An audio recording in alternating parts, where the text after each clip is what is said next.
Welcome back, guys, to another video, and I know it's been a really long time since I've last uploaded. I'm still trying to get used to the whole recording and building on the car. I was busy too the last few weeks. Well, mostly I've been trying to just get a big push on the car, trying to get it done as soon as possible because I only have 2 weeks at a time that I could work on my car because of my work. I work 2 weeks nights, 2 weeks days. But we did get a lot done. As you can see, we do have the engine back inside the car now. That'll be another video that I'll work on after this one.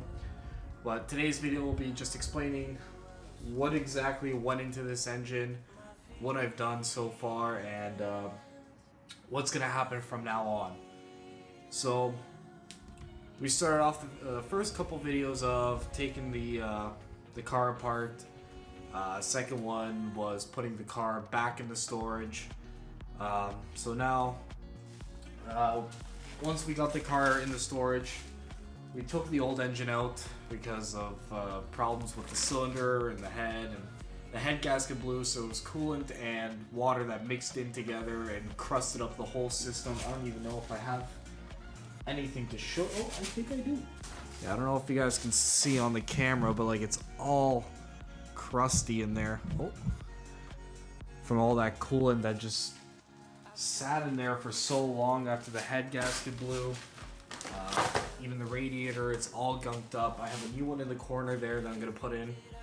So anyways, getting to the engine, we took the old engine out. That's sitting in my garage. I'm gonna have to clean that out eventually and refurbish it for the next time that I use it. I don't know if I will use it. It's kind of gonna be my spare engine in case anything happens to this one, or another engine that I have that's going to be a big project for hopefully next year.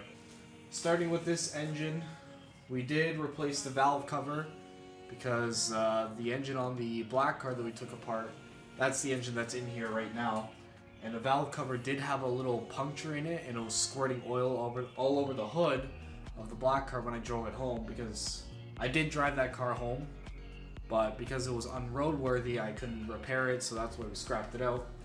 So we changed out the head, or the valve cover to a newer one. We replaced all the sealant, the rings and everything. As far as engine upgrades, the only thing that we really did was put a Cometic head gasket on and ARP head studs. So that should give us a little more reliability once we start actually tuning it, which I do have ECM Link V3. I'm not setting speed density up yet because this car was sitting for a very long time. We don't know what exactly is going to go wrong with it once we start firing it up and driving it around. So for a little while, at least maybe a couple weeks to a month, it's going to be running stock. I might do a couple upgrades here and there, but as far as speed density, setting up the whole intercooler and stuff, that won't be done until maybe sometime mid-June to July. I did replace the thermostat on the thermostat housing to a cooler one, so it activates a lot sooner, keeps the car a little bit cooler. We did replace the CAS sensor because between the 90, which was the black car, and the 91, that changed. We did refresh the belts. We put a new tensioner pulleys. I don't think I'm missing anything. This is the first engine I've ever rebuilt, so I'm crossing my fingers that it does work.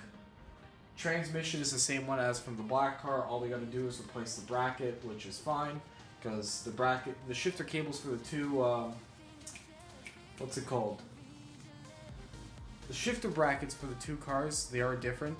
It won't be able to fit on the 91 and 90. So that's fine, I'll get that done. Anyways, the plans from now on.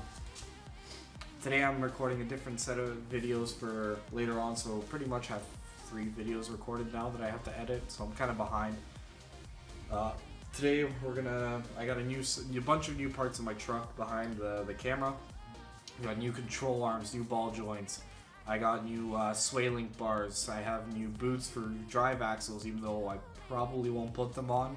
The only reason why I bought them is because the drive axles on the current car, the boots were ripped and the axles are a bit rusty. They're fine, they'll hold up, it's fine. It's like surface rust, it's not really rot rust. but I have a nice set from the black car that I'm gonna put on. On top of that, we also do have, this car does have an ABS, which means from the factory it didn't come with an LSD. But I remember when I was taking apart the black car, I never had an ABS system inside of it, which means the black car had an LSD. So I went to check it. I brought it in the truck. I'm gonna leave it in the storage until I get to it. We have, I believe it's an LSD. I checked it. It does rotate the right way for an LSD. It's not an open diff. So we're gonna put that on. We have to put the gas tank back on, which is sitting in the back corner over there. Coolant lines. I do have everything hooked up for the engine's coolant lines. As far as the actual coolant lines for the heater core and the rad, I haven't hooked that up yet because, like I said, when the coolant got mixed up, I'm kind of scared what's inside the heater core. I don't know if it's gunk or if it's all dried up and like minerals. So what we're gonna do before we fire up the car and hook up everything, we're gonna try to flush water backwards through the heater core so we can squeeze all that gunk out properly and cycle it a few times until the water is clear. And then once that's done, we'll hook all the rest of the hoses up to it, and that'll pretty much be our final step. We're also going to work on vacuum lines that we have to do, which I do have a full set over here. All different sizes that I got a custom cut and everything. We have a new fuel filter in here as well from Fuel Labs. As far as new parts, I think that's all I have right now. I did order some new rotors for the back because that's going to have to get replaced. So there is a lot of work to do for this car. Still a lot of more content to record. And I apologize if I don't release as much. I do get pretty tired and pretty exhausted building the car here and then going to work for 9 to 10 hours and working there. That's kind of an excuse on my part, but it is pretty hard balancing both the car at home, especially when you work an hour away from home and the storage is 20 minutes from home, so it's like, not 20 minutes, I'd say it's more like a 10-minute drive, but by the time I get all the tools out of the truck into the storage, it does take quite a bit of time. Well, anyways guys, if you enjoyed the video, please make sure to like, make sure to subscribe. Make sure to hit that bell so you actually get notifications when I upload, because I do have a shitty upload schedule, so I might as well let you guys know when it's being uploaded. I tend to post a little bit more on my Instagram, like small little updates on my story, or whether it's like actual post or story. So if you guys want more content off this car, I'd follow it. That'll be a link in the description. Thank you to Boost in Performance, STM, for shipping out a bunch of parts to me.